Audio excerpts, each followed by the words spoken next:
Welcome to the TTS Talking Early Years podcast. Each week, we'll be joined by educational experts from across the globe, offering exclusive insights, inspiration, and guidance to help practitioners unlock the potential for learning in the early years.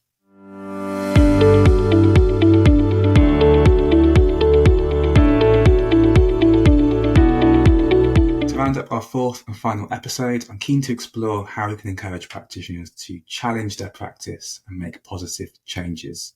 So Sharon, what practical advice would you give to practitioners trying to implement inclusive pedagogy within their settings?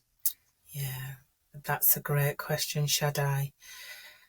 I think I talk to this idea of time and space, so trying to create spaces to be less hurried within routines, to have a look at your routines and your transitions and see if you can create space. I think time is another key factor to try and be less hurried. But I talk to three contexts. So time and space are one, but the last one is around culturally appropriate resources, which stems from my research, because these are provocations that are really practical. There are really practical ways of embedding inclusion. And so what do I mean by that? What do I mean by a culturally appropriate resource? So I think for the educator, what I'm saying to them is to reflect on the resources that are already in the setting and just to question. So it's asking themselves some basic questions. Do the resources enable children to think about their ethnic origin and culture?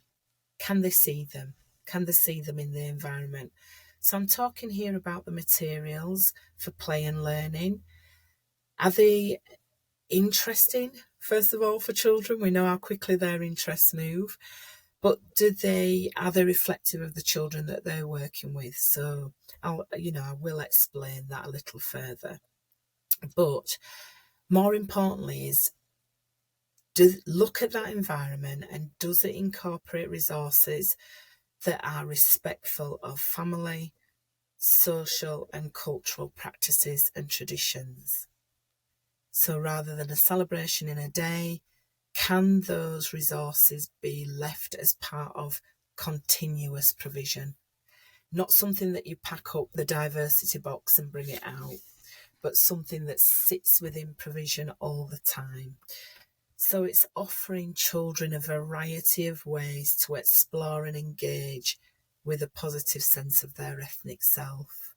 It might be in that role play area. If you've got tins of food, for example, are those foods representative of the cultures that are there? So for myself, as an example, being from a Caribbean background, have you got a tin of callaloo? Obviously, you've made sure that it's safe and that they can't cook from it. But is there a tin there that's callaloo or ackee? You need to ask the questions about those traditional foods. So it's offering resources in a variety of ways so that children, it mirrors. So does the environment for learning, the curricula, mirror the external experiences that children are having?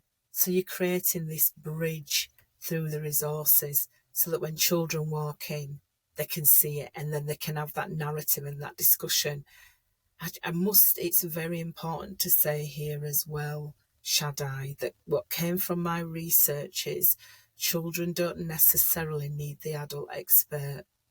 Children learn in peer interaction.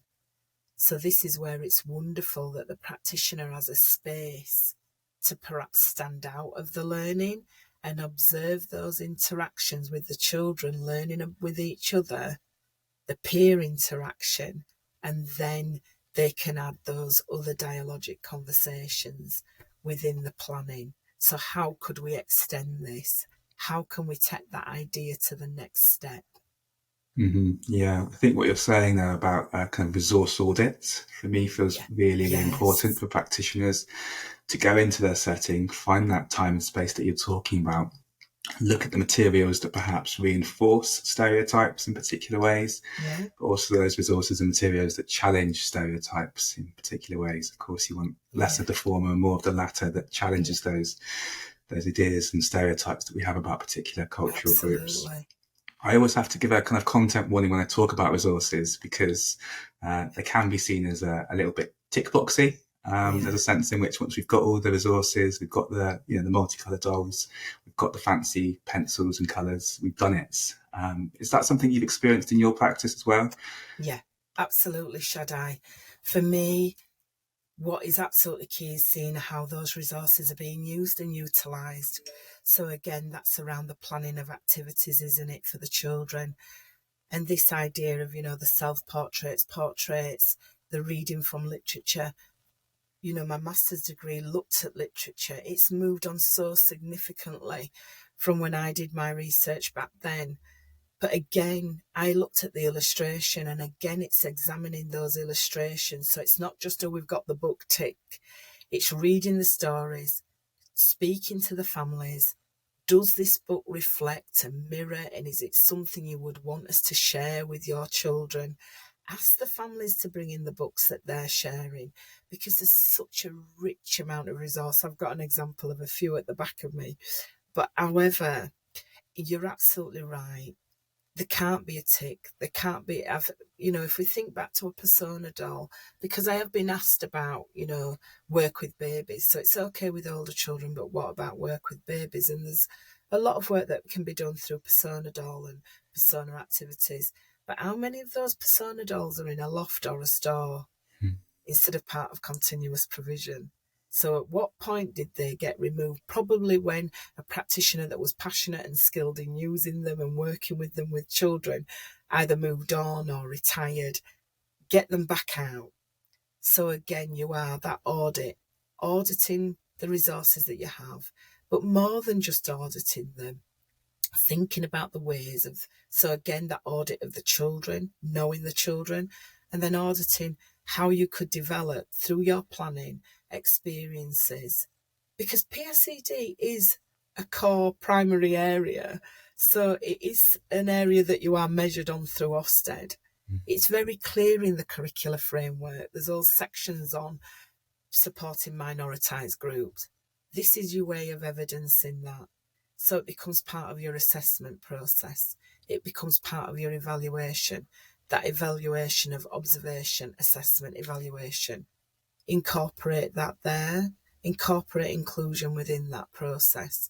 So part of that process, you're absolutely right then, Shaddai, is evaluating and auditing the resources that you've got in. And are they appropriate to the diverse groupings that you're working with? Absolutely right. Yes, it has been my experience. But that's a way of challenging that and making sure that you're always moving forward. You're always doing that that auditing of areas of learning anyway, particularly when you notice that children are not accessing a particular area of provision. So you would do that audit of the numbers of children going in and out of it, and then you would adapt that area of provision. No different to inclusive resources, culturally appropriate resources, exactly the same as part of that auditing. So if you're auditing areas of provision and why children are using it or not using it and moving the environment around, then the last part of that check is the inclusive resources within that areas of provision, because they should arguably be in all areas of provision. That's what, that would be my utopia. Yeah, some really good advice on resources there, but important to reflect that they're ultimately only ever as good as the practitioners who engage with them. Yes. So, it might be one thing to have these persona dolls or diverse foods in your home corner, but if practitioners aren't engaging with them and don't have that cultural understanding, kind of cultural consciousness of those more diverse resources in the same way as they do as the more traditional play materials, then they can often get left by the wayside, I find. Yes, absolutely. So some really important guidance there on resources. I guess that feeds into language that practitioners use when talking about inclusive practice. Whenever I deliver sessions on inclusion, there's often a comment that they feel that they might say something wrong or use the wrong words. Lots of anxiety tends to come up when we're talking about inclusive practice. What would you say to practitioners who do sense that and feel reluctant to engage because they're scared of getting it wrong? Yeah, Shaddai, exactly the same experience as you when we're delivering any training or any conversations. And this is where I say that you've got to start somewhere. This is the start of the journey. And so the start of that journey in that apprehension is finding ways of engaging with the parents, because the parents are the primary caregiver. They have the understanding of the languages that they're using. So those conversations are absolutely key. The conversations at the start of the day, at the end of the day, at induction, transitioning from room to room so that that practice is passed on, so that the understanding around the child is understood by practitioners. So just as you would do about where they are in the context of their learning, or it's the same as where that child is in terms of their journey of exploring their identity and their ethnic origin. I think it is acknowledging that if you do inadvertently use the incorrect language, be prepared to be in a space where you accept the correction, because that's how you will learn. Try not to. So for me, it's trying not to be afraid, which is easier said than done. But it's also about building one's own confidence. And one's own confidence can only ever be built when you start to have the conversations. So it's finding ways, whether that's at an open day, a parents' evening, a conversation that you have with a child that's new to the setting, and you're having that. So again, your documentation will be really helpful here, because if you have that question on a piece of paper, then it depersonalizes it. Using a narrative is that of the setting would really like to celebrate and have more understanding. Again, depersonalizes it from the individual, but allows you a space in which to grow and become more confident. So, it's important to the setting in our inclusive practice that we have an understanding. It's finding those different ways to be able to ask the questions. Maybe a room lead, maybe it's a project that you start off with, and the room lead or the management team explain that within a newsletter that goes out to parents. This is the start of a journey. So a setting that I worked with recently, they linked with a museum in Leeds, and there was an exhibition, and they made contact with one of the artists, and the artist came in and worked with the children and worked with practitioners, and they used art as a basis for developing their own confidence, which was wonderful. So they used artwork to develop their own confidence and artwork to develop their deepening knowledge and understanding, and again as a premise for starting with the children. So it's trying to find ways of being comfortable with asking the questions. But I will never say not to. I would always advocate that you do, because if you don't ask the questions, then you're making assumptions that may not be correct. Mm-hmm. And then that's when we lead into that path of inadvertently discriminating. And then oppressive practices still continue. We're looking for anti-oppressive practice. And again, that's where praxis comes in. This idea that you're wanting to transform practice, and simply saying that we're on a journey of learning with our children and with our families. The families that I've worked with, there is no prouder sense of being asked. I know when I'm asked as a parent, or was asked as a parent when my children were much younger, that's where it's like, oh, they value me, they want my contribution. So it's seeking the contributions of the children and of the families to develop your knowledge, but to build your confidence. Anxiety is huge, Shaddai, you're absolutely right, but it is about starting somewhere to build that confidence around this agenda. Yeah, I think that practitioner confidence is really important to build up, and that's a fantastic insight that you shared just there, that example. I guess there's something about challenging perfectionism, acknowledging Yes. that we will get it wrong. And I Yeah. always say that I myself will probably get it wrong in my own language sometimes, but it's about Myself. acknowledging that and really Yeah. being honest with this, Yeah. and just knowing Yeah. that we are working towards the right stage and the right language, which will itself change over time. So again, Yeah. we're linking back to what we said earlier about reflective practice. Yeah. Having those conversations with colleagues is one thing, but as you spoke towards, it's parents that can often be another step. And although some can be very welcoming to those sorts of ideas, some parents might be less receptive to conversations about inclusive practice. What advice and guidance would you give to practitioners in those moments? Yeah. And I've been asked that very recently. And I think for me, it's always working to those parents that do want to positively contribute, Hmm. acknowledge and respect those parents that don't. That is what society is. We know that. We understand that prejudice exists. We continue in our practice to challenge that, but we're coming from a researched basis where we can do that, Shaddai. But for the educator, I would always go back to the child. You're there. Your whole sense of being is around the children that you are working with. It's not always your position to challenge where you come across bias and prejudice, and indeed racism. I would suggest that you formulate a policy in the way of dealing with that with your senior managers and maybe your room leaders to challenge that.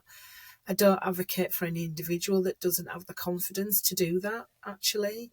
So for myself, put those mechanisms in place to challenge where appropriate. And it's about what you will and won't tolerate within the setting. But I would always work to those positive contributions, because those positive contributions will affirm your own knowledge, your own identity, your own pedagogy. We're looking at inclusive pedagogy here and the principles that are situated around that. And for me, what I really want to do is build practitioner confidence. So try and work to those positive contributions first, but we cannot ignore that prejudice exists. But perhaps as a team, a collective team, or as an organisation, you will know your policies, your zero tolerance policies that you have in place, and then implement them where they are appropriate, through the right mechanisms and procedures. But we're talking about educators here. So for me, ultimately, it's about feeling more confident. So work to the positive. Yeah, Always work to the absolutely, Sharon. positive. Yeah, thank you very much for sharing that. I think that's really important. And we have to remember as well that all educators are bound by the Equality Act 2010. Yes. We all do have a Yeah. legal duty to challenge discrimination on the basis of Yeah.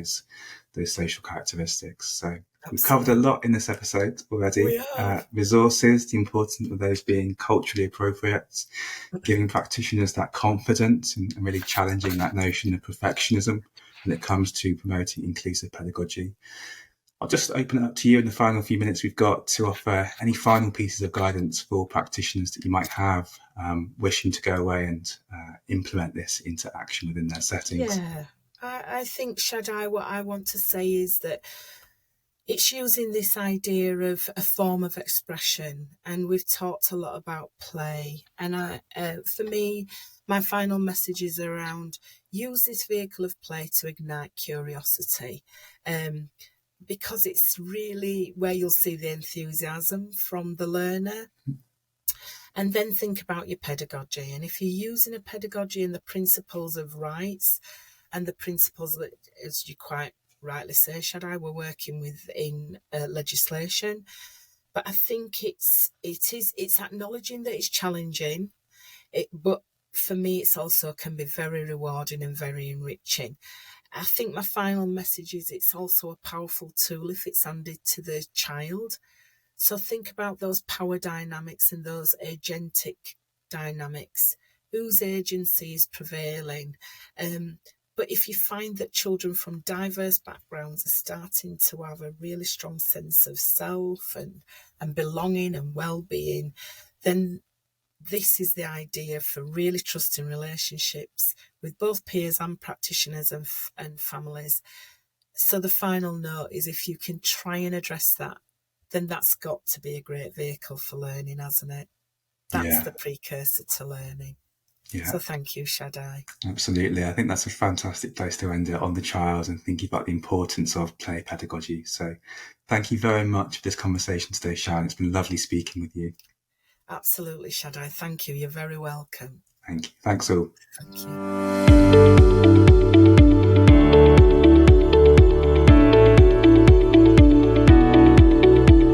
I would like to say a huge thank you to our guest, Sharon, for joining us and providing such valuable insights. You've been listening to TTS Talking Early Years podcast with me, Shaddai Tembo, and Sharon Colilles.